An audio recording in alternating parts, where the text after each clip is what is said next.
Welcome, everyone. Thanks for joining us for Doombrook's Tuesday at 10. We are so excited today. We have two rock stars with us, guests, and of course, Lisa Scheller here with our development, and Megan and Pam behind the scenes helping us out. Thank you. So today we're going to talk a little bit about the programs, what's happening at Doombrook. Lisa will talk a little bit about an opportunities that you would have to actually give back to the community and give back to Doombrook. So we'll talk a little bit first about our programs, and then our guests, Miss Crystal from NIPSCO, Williams French, and Miss Maggi Spartz from Unity Foundation. So let's just start off by talking about our programs. Our programs here, three main programs. Prevention is Healthy Families, where we go into the home. We see between 120 and above families per month, and we're so fortunate to be able to do that virtually now, and that's working really well. If you are an expectant mom or a new mom and you're interested in getting any kind of support, given the very, very challenging job of being expecting and being a new mom, that's what we do. And you can call our 800 number to find out more about that on our website. And there's a free pack and play just for the assessment. Whether you sign up or not, you get a free pack and play.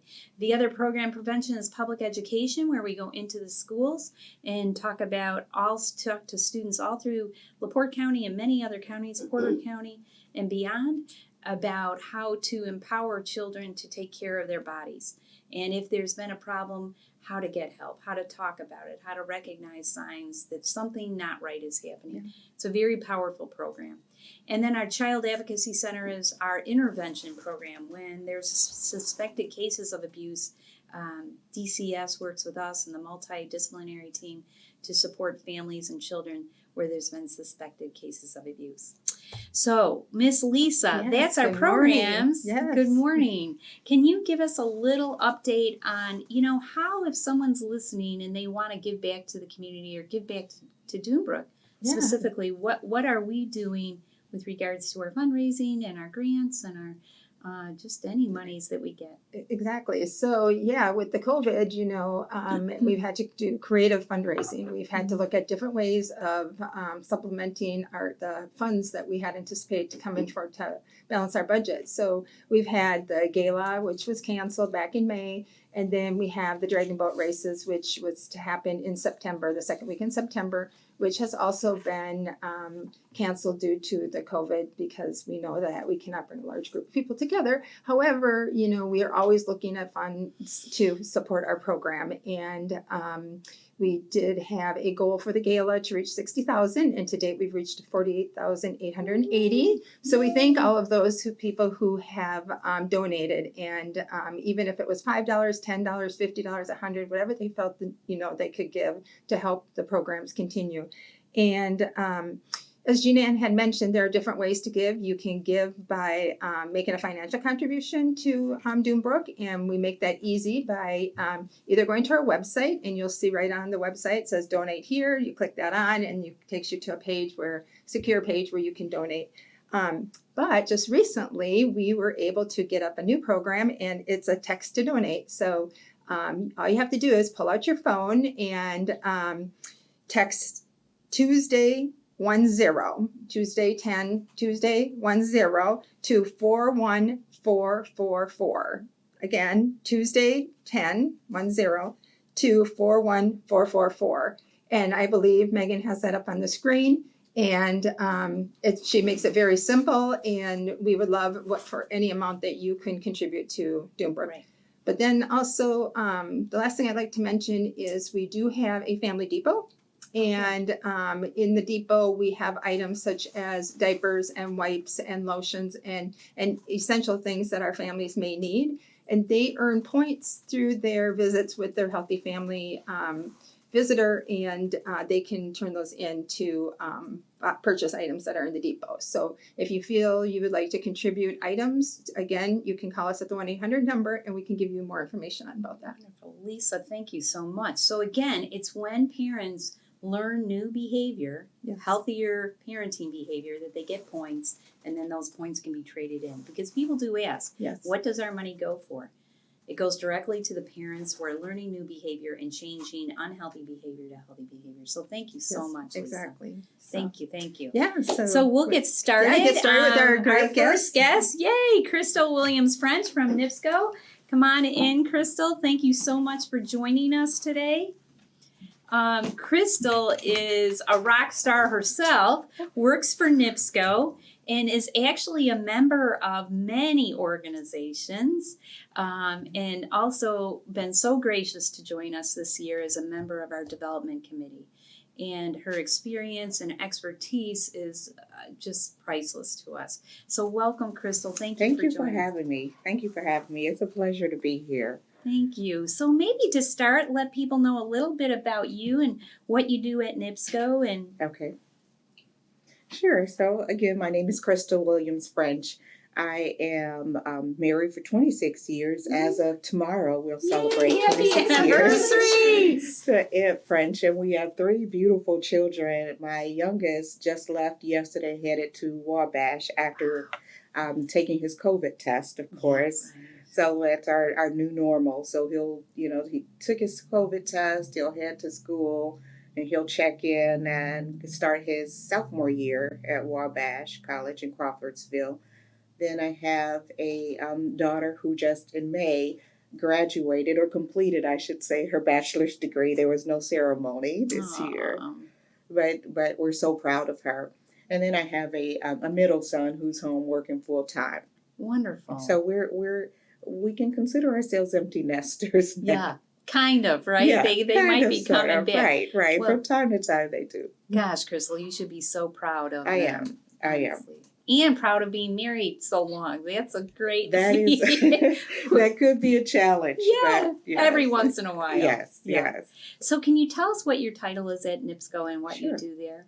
Sure. So I'm a billing supervisor for NIPSCO, where we service gas and electric. I have a team of 17 billers at this time. And so my team focuses to make sure that all of the information that comes through our way, what we call exceptions, which is, issues that may, hit the customer's bill before they go out. We try to make sure that those are resolved in a timely manner. We want to make sure that all of our customers are billed accurately, adequately. And so that's what my department do. Work really hard to make sure that gets done. We also do a lot of back office processes, like working with low-income programs.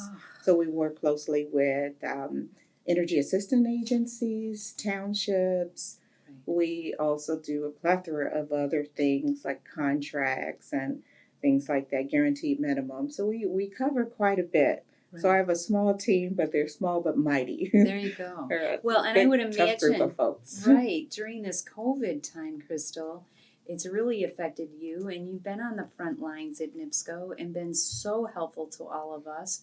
I mean, to keep, NIPSCO running during the initial time had to be scary and difficult and challenging. It was very challenging, extremely challenging. For one, NIPSCO worked very, very hard, and I'd say NiSource across the board, to make sure everybody stayed safe. Mm-hmm. So my entire team is working from home right now, and we'll be working from home quite a while. We're going back into phases. So we have a COVID response team who actually monitors and watch closely with CDC and make sure that guidelines are followed.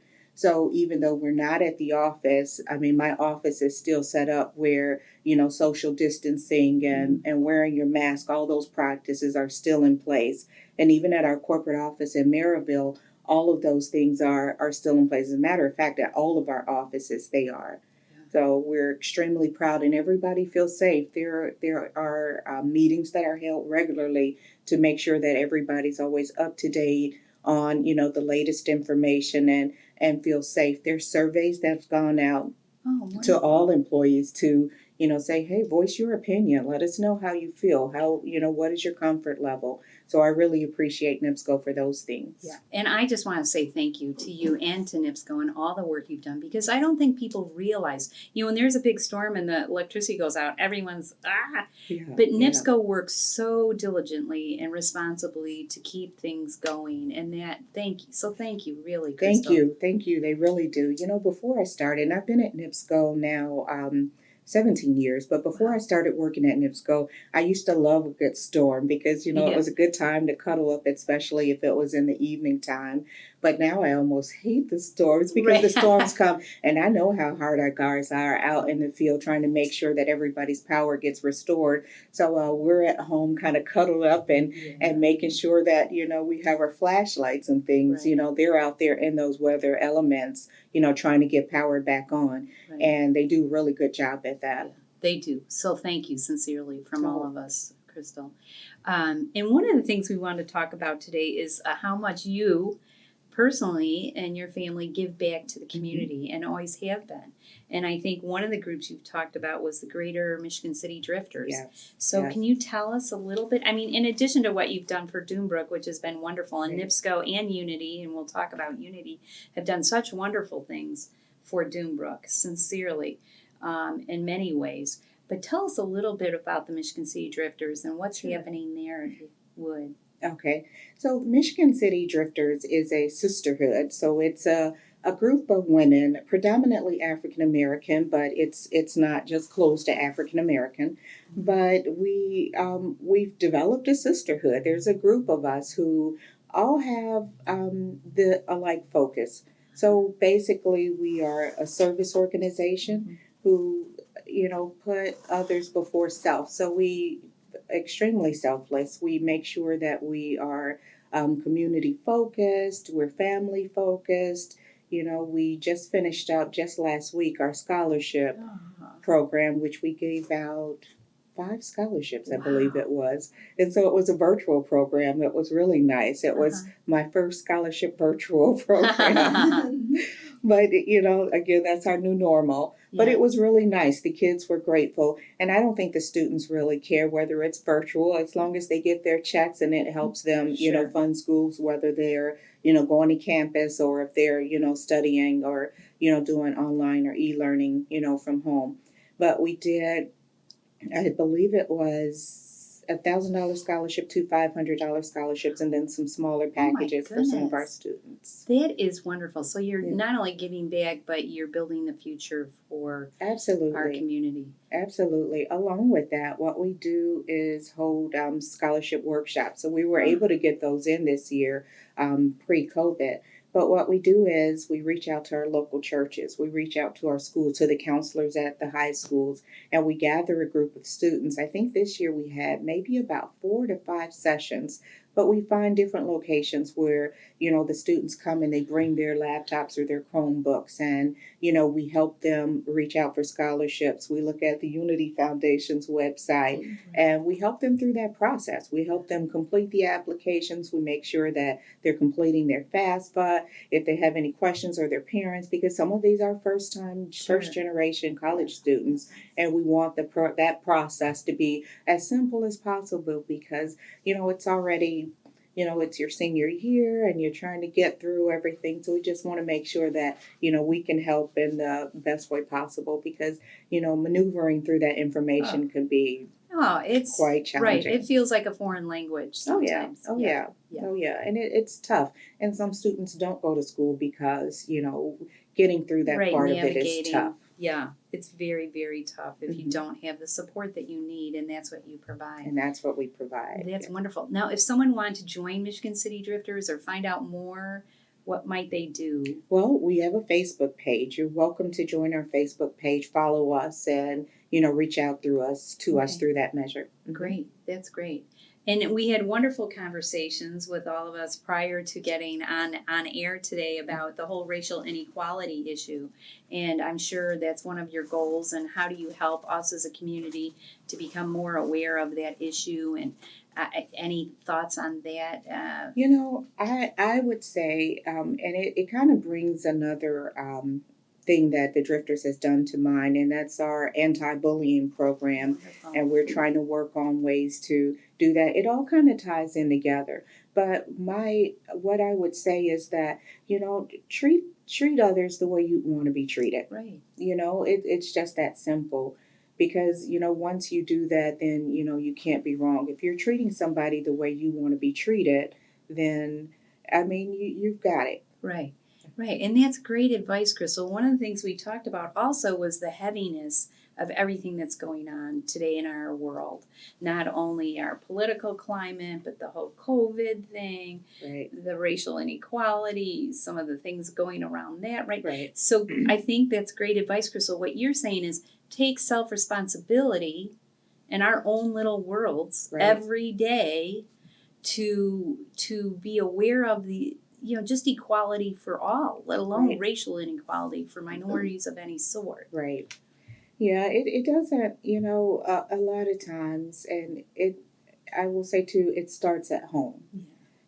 So, once we're able to get out and we start to teach our, younger kids to, treat their neighbors or treat, everybody the same, regardless of color, regardless of sex, regardless of, their sexual preference, just to, it would help build a better world. And, once we start with the smaller kids, then it builds up to, everybody else. But adults have to take responsibility too. Right. So, when we take responsibility, when our leaders take responsibility, then it makes a big difference. Yeah. It makes a big difference. It's great advice, Crystal. Thank you so very much. Oh, you're welcome. Is there anything else with regard to tips for COVID or NIPSCO or any of the other goals you have with your non-for-profits or that you'd like to mention today?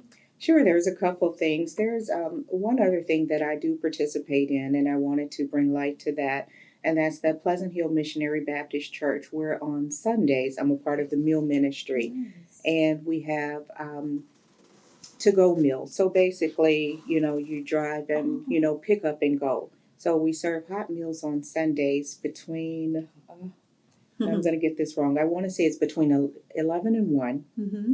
So between 11 and 1, you could stop by the church. You could pick up a meal, and you actually don't even have to come in. You could blow your horn, somebody bring you out a meal, you get that meal, you keep going.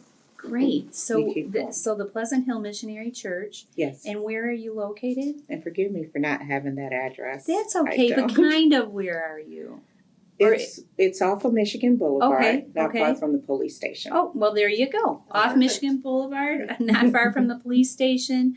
Pleasant Hill Missionary Sundays, meals to go. Yes. And yes. Is there anywhere they could go online at all to find out more, or no? Just know that There. You can go online. You can Google Pleasant Hill Missionary Baptist Church online, and there is also a Facebook page. Oh my gosh! Our pastor is James Lane Jr., and he has messages there. Oh, wonderful! Mhm. Gosh, Crystal, and there are so many families in need, and families in need that never have been in need before. So the service Right. you're providing, and you're saying it's a pickup. So boop It's a boop with the pickup. horn, and Right. so Get no your fear meal. of No fear of getting any type of contact with anybody. You just Right. basically pick up and go. We do have a window service or drive up where you can, get out of your car and get the meal if you're able to. But if you're not able to, you don't necessarily have to. We have somebody that takes out. We're all gloved. We're all masked. We're all, as safe as wonderful. possible when we're doing the serving. Well, Crystal, you are just My yes. husband is saying it's on 10th Street. Oh, on 10th Street. Crystal's Thank you. husband, thank you, is piping in with it's on 10th Street. We love husbands that do that for us. Do you accept donations of food? We do. We do accept donations of food. We do accept donations. Yes. Yeah, that's wonderful. Thank you so Yes. much. Crystal, what a pleasure. And we are so fortunate to have you and your family in our Mhm. community and all the work you do, not only in your career, but all the giving back you do. You're quite a role model. So thank you very much. Oh, Truly, thank you. truly, Thank because it's a everyday pleasure. work. It's a lot of pleasure. work. It's a pleasure. I'll close with this. I know it's just about our time, but we earlier this year, the Drifters did a give back, and I know we talked about that earlier earlier today rather. And there was we served probably about 350, at least 350 cars. And Wow. cars would pull up. It was a partnership with the Unity Foundation. I'm sorry, United Way. With United Way. I have Maggie and Unity Foundation on my mind, but it was a partnership with United Way, One Source, who's a woman-owned business. She's on 20. She's really great. And LaPorte County Food Drive, I think the food bank of LaPorte County, and then some other local restaurants was there too. So we packaged meals, and it was kind of a drive-through service. There was some customers that came through.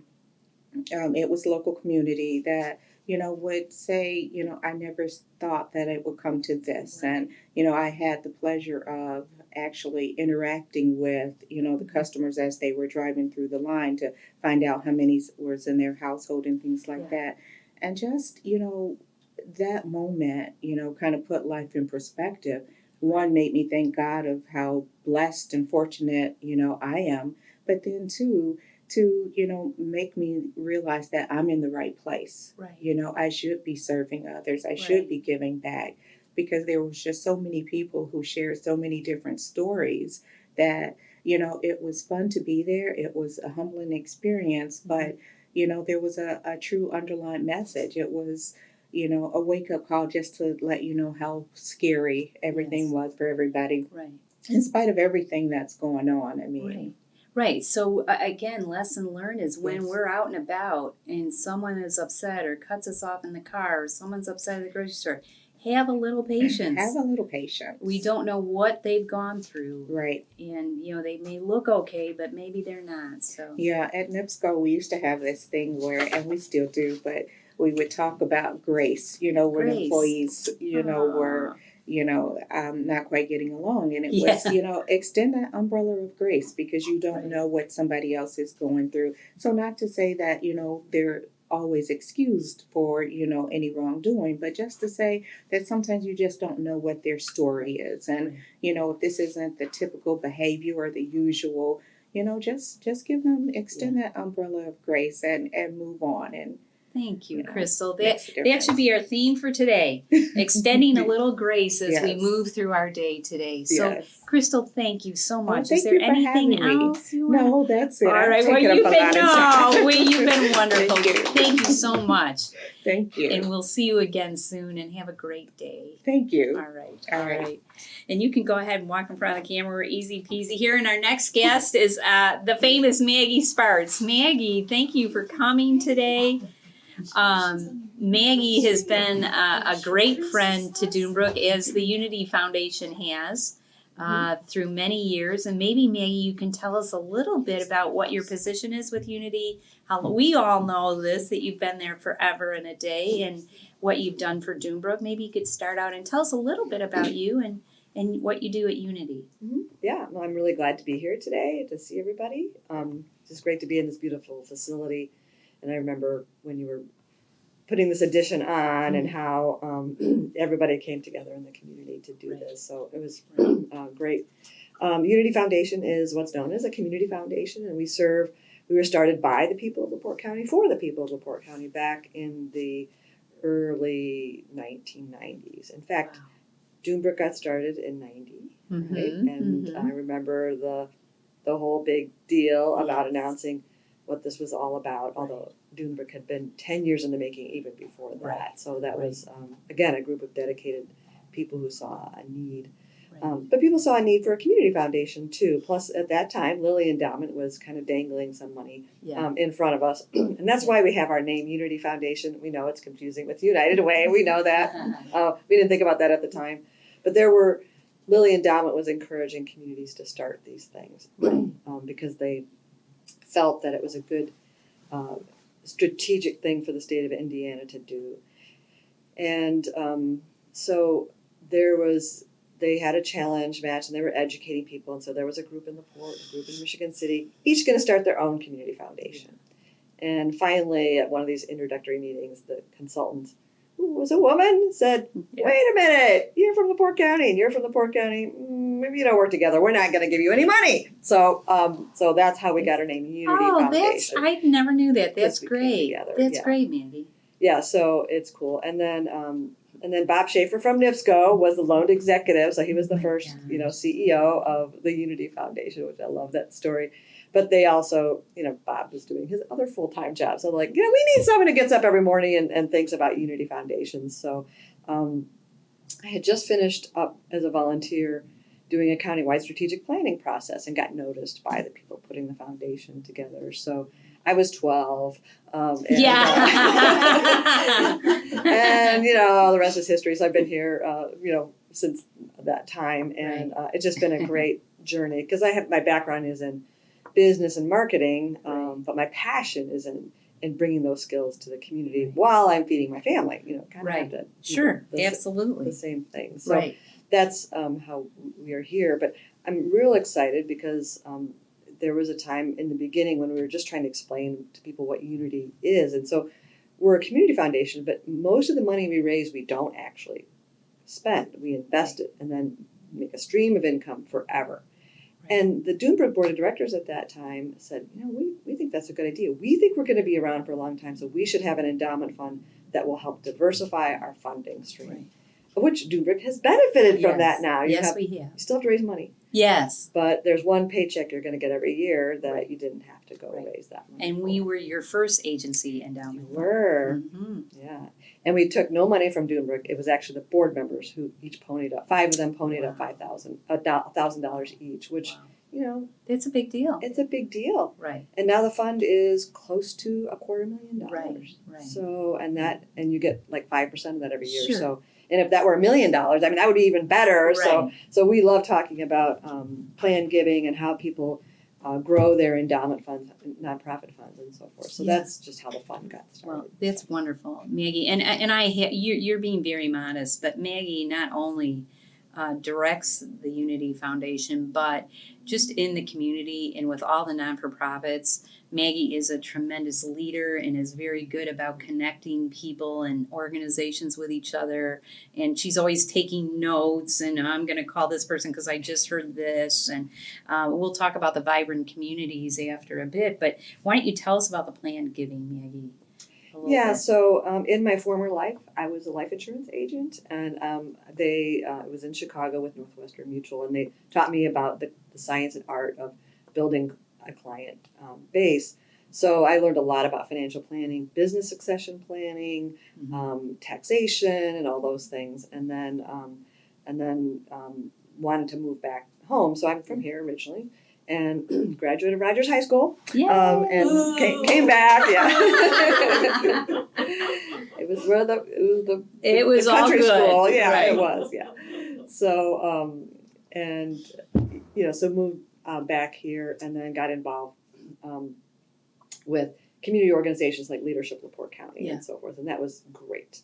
But I never forgot what I learned in the life insurance sales area. And I like talking about what happens when you pass on, because your financial life lives on 9 months to 2 years longer after you pass. So if you're not planning for that, then you're going to create a lot of problems for your family, because the state of Indiana has it all figured out. And if you don't like the way they figured it out, you might want to have your own plan, because you've got one whether you know it or not. Can I just interrupt for a minute, Maggie? I think most people don't understand that if you don't plan for when you pass away, it causes problems for your family. So what you do, Maggie, is you help individuals, not only individually but online, to understand what are the options. I know it seems like a difficult topic for people to talk about, but yeah. So Unity made an investment in an online resource. Now, I am not a financial planner. Now, I am not licensed. Right. There's you get nothing from doing no, this. No, and I'm not allowed to give advice, but we can give information. And so this book is called Provide and Protect. It's about your important life decisions. We are giving these away. So if you want to know more about that, you can call our office at 879-0327. Haven't called that number in a while. 879-0327. You'll talk to probably Jamie Miller, and she's our development officer. But also, you could just go online, go to uflc.net, Unity Foundation, LaPorte County, UFLC.net. And all of that is right on our plan giving portal, which is a picture of a beach. So you go to our homepage and there's a picture of a beach, click on the beach, and you can actually go in and just read stuff, or you can open your own little portal and then start answering. It kind of takes you through a tutorial, and then you can also put your own information in there. So then you have it all in one place, so that if I did get hit by the beer truck or the bus or whatever, my husband knows where all this stuff is. Oh, that's great. I do that part in the family, and he does other stuff. Yeah. So, it helps people to kind of get it together. So then, but in order to really finish it, you need to talk to an attorney and possibly an accountant. Yes. And so, but what you do is you save money because you've done all the prep work before you walk in to see that attorney, because they have to draw up the papers for you, and they'll make sure that you get it the way you want it. Right. And then if they're good, they'll keep a copy of it too. So again, so it keeps your wishes your way. Yeah. So then, again, you walk in, you've got everything ready, then they can do the part that they do instead of billing you for 3 hours to get all the information, together, because most people don't have it together. So get it together, then go see your professional, and you can, get the documents drafted and signed and all those things. Right. So that's really, you have to finish it. You can't get halfway there. You have to Right. have a signed agreement, otherwise the state of It's Indiana's, invalid. the state of Indiana's rules. Sure, apply. Mm-hmm. Right. And I guess the idea too, Maggie, is don't wait till you're 80 or 90 years old. You really need to do it now, and for the obvious reason. Well, especially anyone with children, don't wait. You need to decide who is going to take care of your kids if you're not here. Right. Otherwise, well, I could tell you a bunch of bad stories, and I don't want to. So if you want to make sure that the right person takes care of your child or dog, could be your pet too, not just your children.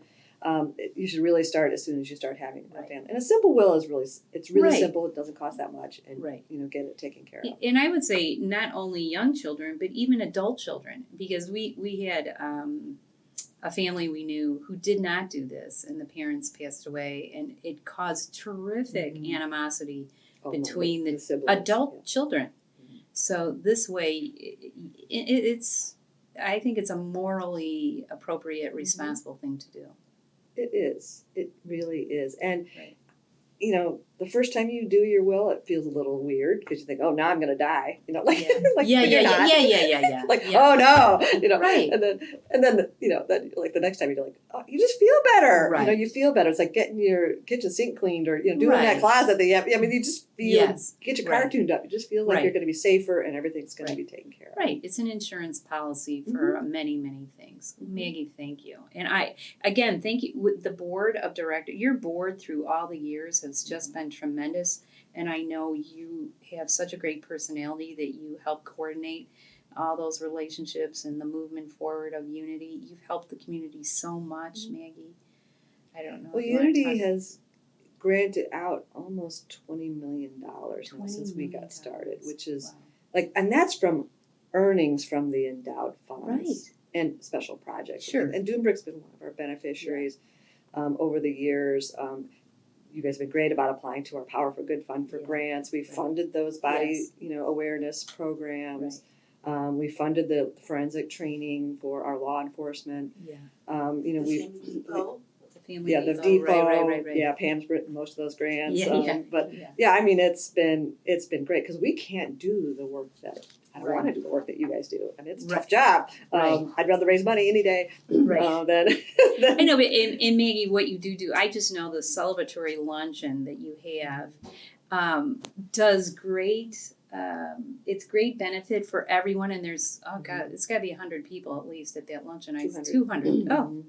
200 Not people. This year, though. Yeah, at this yearly luncheon. And not only is it a celebration of all the nonprofits that Unity supports, but for us to see that other people are working hard to try to strengthen our community, and that you and your board are so supportive of that. Because on a bad day, when we're having bad days, it's so nice to know that you're working hard to support us, and that means a lot. I mean, it's not only the money, Maggie, but it's the idea and the philosophy that we all need to work together to build a community. Yeah. I mean, it's easy to say, hard to do, but you've been doing it for all these years, and we're just really appreciative.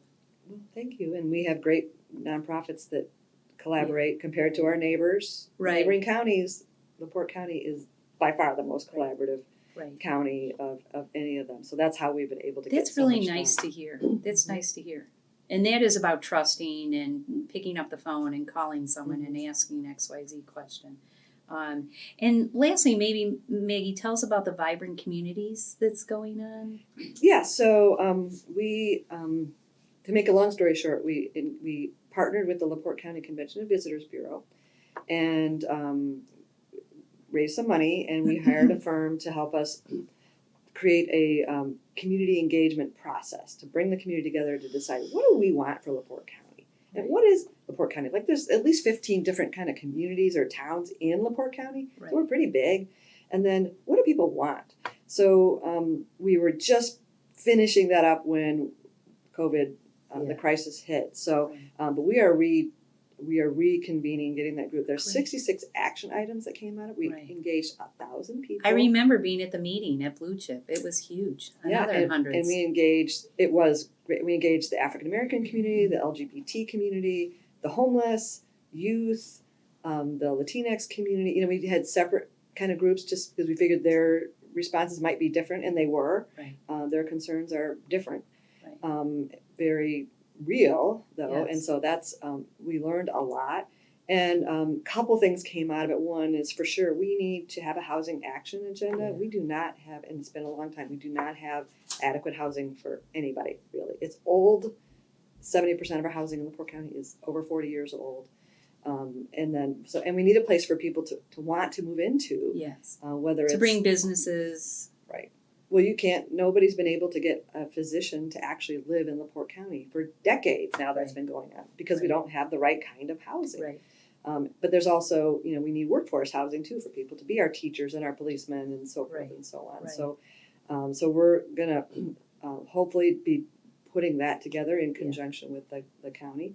The other thing was to support our entrepreneurial ecosystem because in the region.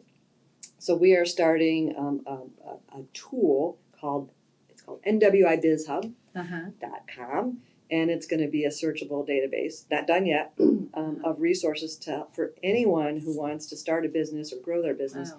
to be connected with resources, whether it's a mom on the west side, maybe over by Crystal's church that wants to start an income daycare, or whether it's somebody who has this high-tech idea that wants to build a prototype and save the world. You know, we Right. want to be able to have resources for everyone to go. So Right. we're collecting those now, Right. and we're just very excited about the fact that we've never had this before. Right. And the time is, well, overdue, but Yeah. you know, the time to plant a tree was 20 years ago. Right. The time to do it is now, Right. if you haven't Right. done it 20 years Right. ago. So But again, Maggie, I remember being at the Vibrant Communities meeting, and you're like, oh gosh, what is this? Are we just meeting? You know, we know what the problems are. No, we don't know what the problems are. And when Maggie talks about gathering all those different communities together and hearing from each other what the problems are, we can better come to solutions. And for those of the community that might be somewhat removed from that world, this is about growing LaPorte County. You have to look at the needs of all groups in order for us to be stronger, really.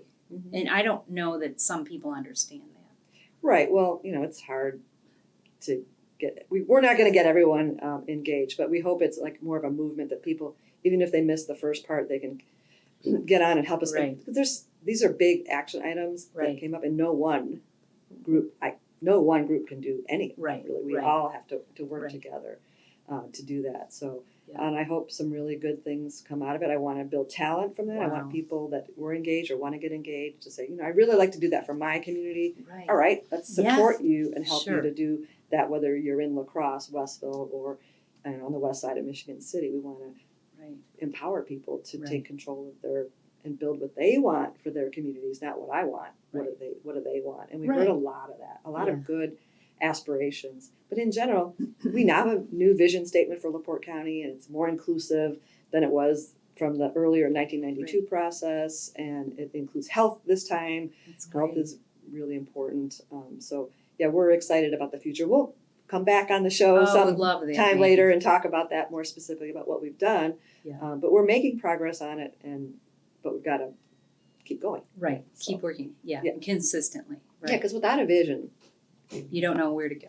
No. Yeah. Navigate, right, Maggie? right? Maggie, our sailor gal knows how to navigate very I do. well. If you Yes. don't know where you're going, you're going to end up wherever you Right, end up. lost. So, Maggie, thank you so much for being here today. Thank you for your talent and your compassion and really your passion for what you do. It's very evident when you're leading groups, and we are really a better community for having you lead us in many ways. So, thank you. And Crystal, thank you for being here. Likewise, Crystal's a fabulous leader and with so many great ideas and talent, and we all benefit from both of you. So thank you so much. Is there anything else, Maggie, before we end? No, but just remind people if they would like to learn more about planned giving, or you want to give to Dune Brooks Fund at Unity, just go to uflc.net and click on donate. Wonderful. But if you want to help them today, just send them money right. Yeah, to there you go. Dune Right to because Dunebrook. It's a Thank you, Maggie. it's an important organization. Well, thank you.